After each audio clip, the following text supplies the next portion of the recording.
Les présidents de l'Assemblée nationale de Côte d'Ivoire et du Sénégal, invités des grands rendez-vous du quotidien Fraternité Matin, Guillaume Soro et Moustapha Niasse ont expliqué plusieurs lois, notamment la loi d'habilitation permettant au président de la République de prendre des mesures par ordonnance. De nouvelles stratégies pour la mise en place d'une politique de décentralisation financière. Les communes et les conseils généraux et régionaux de l'espace UEMOA veulent être autonomes afin de faire face aux difficultés. La concurrence fait son entrée dans le secteur du tourisme spatial. Une société néerlandaise est à la conquête du marché asiatique avec son vaisseau spatial de poche. 100 000 $, un peu plus de 50 millions de francs CFA, le tarif d'un vol d'une heure. Mesdames et messieurs, bonjour et bienvenue dans votre JT. La 9e édition des rendez-vous du quotidien Fraternité Matin avait pour invité les présidents de l'Assemblée nationale de Côte d'Ivoire et du Sénégal. Guillaume Soro et Moustapha Niasse ont instruit l'assistance sur les tâches du député, le code de la famille, la loi d'habilitation permettant au président de la République de prendre des mesures par ordonnance en matière économique. Le compte-rendu de Victorine Yao-Yobwe. Alassane Ouattara n'est pas le premier président de la République de Côte d'Ivoire qui est autorisé à légiférer par ordonnance. Tous ceux qui l'ont précédé l'ont fait. Guillaume Soro, président de l'Assemblée nationale, prenant à témoin son homologue sénégalais Moustapha Niasse, et Venance Conan, directeur général de Fraternité Matin, a présenté les documents qui l'attestent. Monsieur Venance Conan, vous pouvez venir ici pour attester. Nous avons Constitution de la République de Côte d'Ivoire, 3 novembre 1960. Je n'étais pas né, donc je n'ai pas pu tripatouiller. Article 45. Le président de la République peut, pour l'exécution de son programme, demander à l'Assemblée nationale par une loi l'autorisation de prendre par ordonnance, pendant un délai limité, des mesures qui sont normalement du domaine de la loi. J'atteste.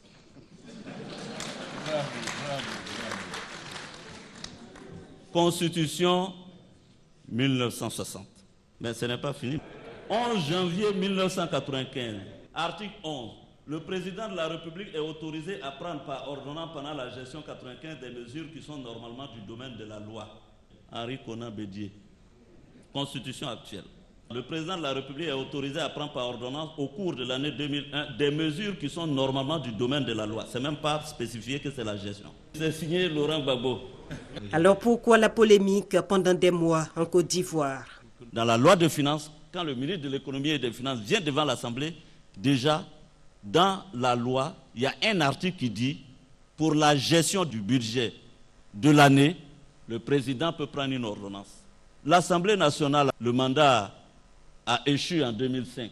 Le ministre de l'économie et des finances ne soumettait plus la loi de finances au vote de l'Assemblée.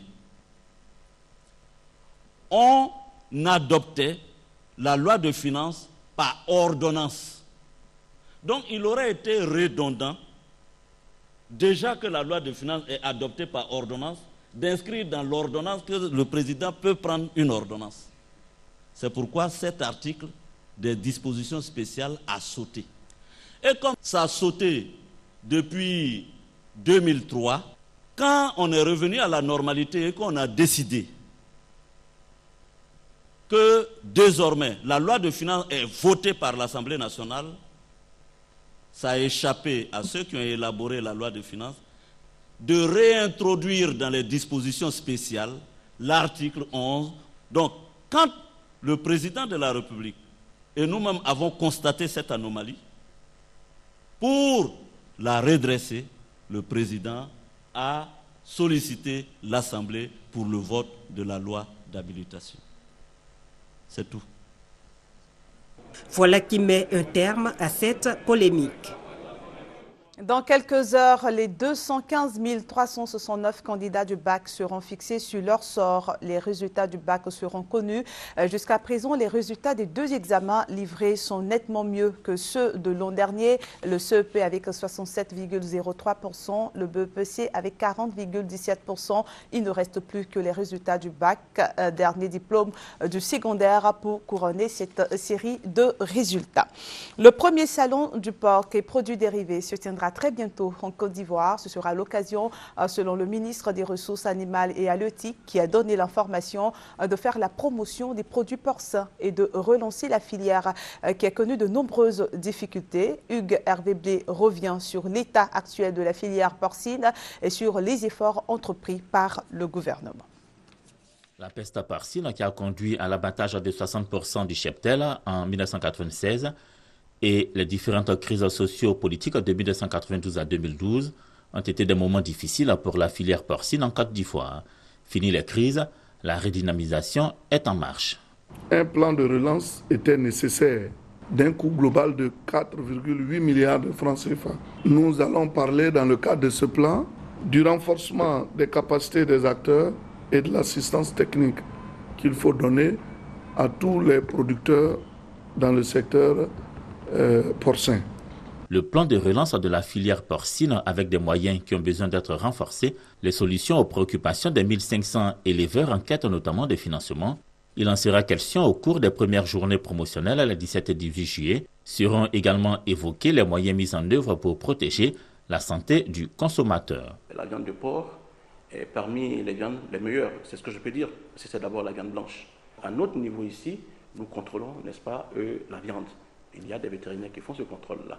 Alors donc, au niveau des supermarchés, vous avez plusieurs gammes de produits qui sont vraiment des produits, je peux dire, sains, sans risque pour la santé des consommateurs. La Côte d'Ivoire ne couvre actuellement que 21% de ses besoins de consommation en viande porcine. Les premières journées de la viande de porc et des produits dérivés de ce mois de juillet viennent encourager éleveurs et transformateurs à produire davantage pour combler ce manque. Les obstacles à l'auto-emploi ont été abordés au cours d'une conférence organisée par l'ONG Association Leadership. Il s'agit entre autres du manque de fonds, de formation, d'une absence d'orientation, d'information. Les jeunes ignorent, selon cette ONG, les structures mises en place pour appuyer l'auto-emploi. 3 millions, c'est le nombre des jeunes de 15 à 35 ans qui sont en quête d'emploi en Côte d'Ivoire. Une conférence donc pour éclairer ces jeunes. Sujet de la rencontre, les jeunes face à l'auto-emploi, une initiative de l'association Ivoire Leadership. Pour ces jeunes, la solution pour réduire considérablement le chômage reste l'auto-emploi. Cependant, cette volonté entrepreneuriale se heurte à des obstacles. Pour parler d'auto-emploi, il faut que les jeunes soient formés déjà à toutes les techniques de l'étude de marché, à toutes les techniques d'accès au financement et à la viabilité de leur projet.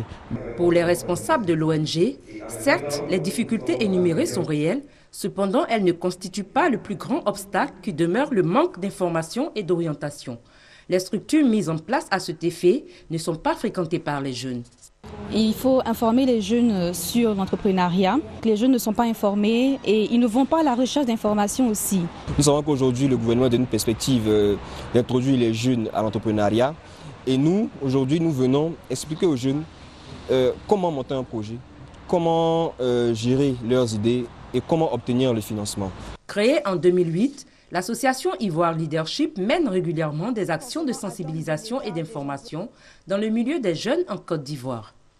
Et avant de continuer en images, sachez que le président de la République a adressé un télégramme au président français François Hollande pour présenter ses condoléances au peuple français après le déraillement d'un train qui a fait 6 morts et de nombreux blessés le 12 juillet dernier. Il a réitéré sa profonde sympathie et solidarité au président français. Un conflit entre les autochtones et les allogènes dans le village d'Ongovia, dans la région de Boisflé, a fait plusieurs morts et de nombreux dégâts matériels. Le village d'Ongovia s'est vidé de ses habitants, fuyant les violences. Les forces de l'ordre ont ramené le calme, mais il est encore précaire, comme nous l'expliquent Kader Sodogo et Charles Tetou. Nous sommes à Ongovia, localité de la sous-préfecture de Boisflé, à 8 km après le barrage de Koussou. Dans ce village, autochtones et halogènes se sont affrontés violemment. Bilan, plusieurs morts et blessés et des maisons incendiées. À l'origine de cet affrontement meurtrier, l'exploitation clandestine de l'or. Mais qu'est-ce qui a bien pu se passer dans ce village? Nous avons demandé aux jeunes de prendre 200 francs par personne à tous ceux qui vont à la mine. Et des jeunes qui sont partis n'ont pas voulu payer. Ils ont voulu forcer le passage. Il paraît qu'il y a eu des accrochages. Ces accrochages auraient provoqué un mort. Et c'est la riposte. Indexés, les halogènes à travers leur porte-parole donnent leur version des faits. Les gens de Govia, il fait barrage civil. Il dit que les gens ne peuvent pas passer pour aller au travail. Il faut qu'ils payent 10 avant qu'ils vont partir. Donc les gens disent que non, nous en sommes des manœuvres, il n'y a pas l'argent pour payer pour aller au travail. Ils les demandaient pardon et puis ils n'ont pas tombé d'accord. Et puis il a commencé pour frapper les missiles. Hier soir, nous on est ici, on attendait coup de fusil, bao. Donc maintenant, un peu de temps, on avait des jeunes, les plus pour venir. Les balles, il y a bercé, l'autre dans son ventre. Il y a l'autre qui a trouvé ici, il y a l'autre qui a trouvé ici. Donc les gens ils sont venus, ça fait 4 personnes. Il dit comme ça là, donc c'est venu problème. L'exploitation clandestine de l'or a pris de l'ampleur dans cette localité et cela a provoqué l'arrivée massive des halogènes, donnant lieu à une cohabitation extrêmement difficile. Face à ce désastre, les différents responsables de communautés en appellent à la fin des hostilités. C'est des gens que nous avons acceptés, nous avons adopté tolérance. Nous on veut dans qualité comme ça. Nous on veut pas ça là dans cas commencer encore. Pour l'heure, Angovia s'est vidé de ses habitants. Ce sont donc des milliers de personnes qui sont sans abri et plongées dans la désolation. Les populations autochtones et halogènes de la sous-préfecture de Yongodoa s'engagent sur la voie de la coexistence pacifique et de la réconciliation. Elles ont organisé une journée dédiée à la paix pour exprimer leur engagement. Le récit de Thérèse Yoboué.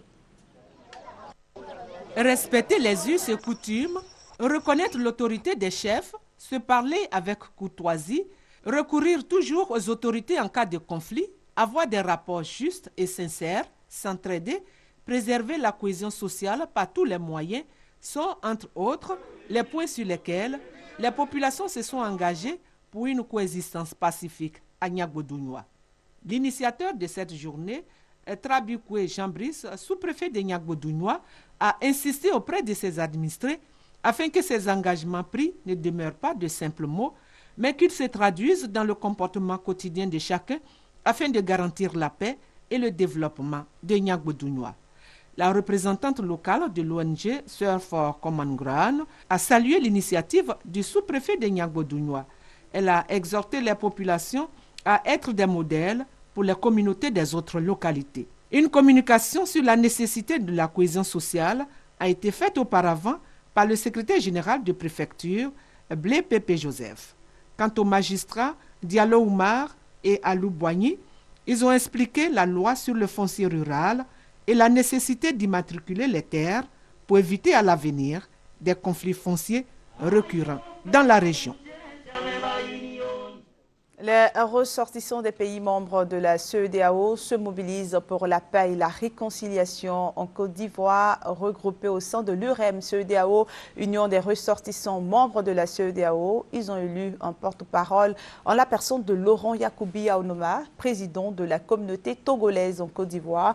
Laurent Yacoubi s'est engagé à instaurer l'unité, la paix et la réconciliation entre tous les ressortissants des pays de la CEDEAO. Ils ont également s'impliquer dans le processus de réconciliation engagé par la Commission Dialogue, Vérité et Réconciliation afin que la cohésion dans ce pays d'accueil soit une réalité. De nouvelles stratégies sont proposées pour que les communes et les conseils généraux et régionaux de l'espace UEMOA soient autonomes. Les collectivités locales de l'espace UEMOA, vous le savez, connaissent d'énormes difficultés. On en parle avec Mamadou Kouassi. Infrastructures scolaires, routières et sanitaires quasi inexistantes. Non accès à l'eau potable et à l'énergie. Autant de plaies qui minent les collectivités locales en Afrique subsaharienne en général et celles de l'espace UEMOA en particulier. Les élus locaux, au cours de la 3e Assemblée générale du Conseil des collectivités territoriales de l'UEMOA, lancent un cri de cœur au pouvoir public ainsi qu'aux partenaires au développement. Ils souhaitent que leurs projets soient soutenus afin d'améliorer les conditions de vie de leurs administrés. Les experts en décentralisation proposent donc une politique de décentralisation financière afin de permettre aux maires, aux présidents des conseils généraux et régionaux de l'espace UEMOA de faire face aux besoins des populations. Les organes des collectivités doivent se battre parce que de toute façon, en matière de décentralisation, c'est le transfert de pouvoir qui logiquement devrait être fait concomitamment avec un transfert de ressources. La difficulté aujourd'hui, c'est de travailler à convaincre l'État central et son représentant, qui est particulièrement le gouvernement, à accepter de transférer les ressources pour que les collectivités soient opérationnelles. L'État doit se donner pour objectif de transférer au moins entre 15 et 20% de ses ressources vers les collectivités territoriales. Quelque chose qui me paraît extrêmement important, c'est l'accompagnement de la décentralisation par les institutions financières bancaires, par les institutions financières décentralisées, c'est-à-dire la microfinance, et par des initiatives de fonds privés d'investissement. Des propositions qui pourront permettre aux collectivités territoriales de l'espace UEMOA de connaître une émergence et qui vont convaincre les collectivités de l'Afrique de l'Est et du Centre. Cela fait 6 jours que le ramadan a commencé. Les fidèles musulmans se privent de nourriture et ils sont nombreux, ces commerçants qui profitent de cette période de ramadan pour augmenter les prix des denrées alimentaires. Côté consommateur, la situation est décriée alors que les grossistes et détaillants rejettent la hausse des prix sur l'État de Côte d'Ivoire. Les explications de Ouattara Madou Walter et de Kwadjo Kwame. Les prix de certains produits alimentaires tels que le riz, le sucre et le lait connaissent une hausse considérable en ce début du mois du carême musulman. C'est le triste constat après une visite sur les différents marchés de Bouaké. Une situation que n'apprécient pas du tout les populations. Pour elles, rien ne justifie cette augmentation des prix des denrées de première nécessité. Le marché a dit sucre est cher, riz est cher. On ne sait pas comment on va faire. Des dingues que chacun on prenait ça à 7 000 francs. Mais maintenant, c'est à 7 500. Le 25 kilos là. Non, on peut dire que c'est l'État. L'État doit contrôler ceux qui sont les grossistes là. Quand ça domine les grossistes, ça va dominer sur nous. C'est la spéculation, hein, puisqu'on sait que pendant le mois de carême, les gens utilisent beaucoup les légumes et autres, tout ça là, et la viande et autres. Donc les gens, ils spéculent dessus. Ils savent que forcé, tu vas acheter. Donc, on n'a pas le choix. Et chaque année, c'est comme ça. Cependant, les bouchers affirment que la viande ne connaît pas de changement de prix. On n'a pas augmenté. Toujours le même prix là. 2000 c'est 1000 francs, le kilo c'est 2000 francs. Accusés par les commerçants détaillants sur l'augmentation des prix des denrées alimentaires, les grossistes se défendent. Le lait LP que les gens consomment beaucoup. Avant le sac, on le payait à Abidjan 70 000. Bon, aujourd'hui, près de 84 000 francs à Abidjan. Vraiment, le prix est un peu élevé. Concernant le sucre, seulement, vraiment, nous, on voit le ministre qui vraiment puisse voir le prix du sucre en Côte d'Ivoire. Le sucre nous revient très cher. Et quand tu vois le sac de sucre du pas Eugène, près de 31 500, avec le transport, on vend encore près de 32 000, 32 500. C'est pas facile. Pour bien permettre aux fidèles musulmans d'accomplir dans les meilleures conditions le 4e pilier de leur religion, il serait bon que les pouvoirs publics en charge des questions liées au commerce fassent des contrôles et des surveillances sur les prix des denrées alimentaires. Sortir les enfants mendiants des rues du district d'Abidjan, c'est l'ambition de l'association musulmane Atodaoumoun et compte ouvrir des orphelinats qui vont abriter les enfants et les scolariser afin de leur donner les mêmes chances de réussite sociale que les enfants de leur âge. Cette association créée en 2012 veut le soutien de tous les musulmans pour la réussite de cette mission. On en parle avec Herman Niamia. Comment sortir les enfants mendiants et les mères des rues d'Abidjan? L'association musulmane Atodaoumoun a son idée sur la question. Pour cette association, la seule manière de mettre fin à ce phénomène qui n'honore pas la religion musulmane est d'occuper sainement les mendiantes et aussi de scolariser les enfants. Nous espérons construire des orphelinats, nous les pouponnières, pour pouvoir les retirer de la rue progressivement. Et ce sont les mamans qui seront les femmes qui vont faire le ménage ou bien faire les techniciens de surface dans ces endroits-là. C'est par ce seul moyen qu'on pourra les retirer de la rue. Pour la seule commune d'Abobo, l'association Atadoimoun dit avoir recensé plus de 500 mendiants. Simple fait culturel ou religieux ou encore une façon moins difficile de se faire de l'argent? À cette question, les concernés réagissent. Les deux jumelles qui se trouvent avec elle présentement, leur maman se trouve à l'hôpital. Il y a l'eau dans son ventre. Chaque 2 jours, elle va à l'hôpital pour qu'on enlève dessus. Bon, son mari n'est qu'un chauffeur de taxi. C'est ça, elle a pris les deux jumeaux là pour venir sur la route. Pour qu'elle puisse se débrouiller avec les 2 enfants, pour que le monsieur puisse s'occuper de la maman. Actuellement où elle est, être dans les rues, ce n'est pas elle son objectif. Actuellement, son mari, c'est un chauffeur. Il n'a pas de travail. Elle, dans ce cas, elle vient d'avoir des jumeaux. Comment faire? Elle est obligée, elle se débrouille, elle vendait poisson. Elle se débrouillait pour vendre son poisson pour pouvoir aider son mari. Aujourd'hui, elle a jumeaux. Elle n'a pas quelqu'un pour prendre les enfants. Donc, elle est obligée de se mettre dans la rue. Pour cette cérémonie, l'association Atadoimoun pour l'assistance aux malades, aux femmes, aux enfants et aux détenus a fait de nombreux dons aux démunis. Elle entame les jours à venir initier une tournée dans plusieurs prisons pour apporter une assistance aux détenus. De la culture, dans cette édition, le célèbre écrivain Esaïe Biton Coulibaly vient de mettre une nouvelle œuvre sur le marché. Le titre, Le jour de demain, auteur de nombreux best-sellers dont Ha les femmes et Pourtant elle pleurait, La parenthèse délicieuse. Esaïe Biton Coulibaly a dédicacé son œuvre dernièrement dans les communes du plateau en présence de Justine Djiké. Le jour de demain, un nouveau cru du célèbre écrivain ivoirien Biton Esaïe Coulibaly qui s'annonce savoureux.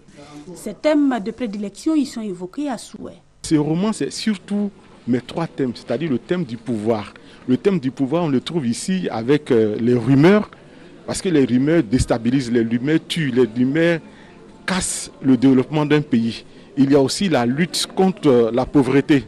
Dans ce livre, ça ce sont les 2 thèmes du pouvoir dans le livre. Il y a le thème de l'amour qui intéresse en général les gens. Le 3e thème qui est le thème de Dieu. Le thème de Dieu, c'est surtout dire aux lecteurs, dire à tous ceux qui lisent que ce qui est important dans la vie, c'est de mettre Dieu à la première place.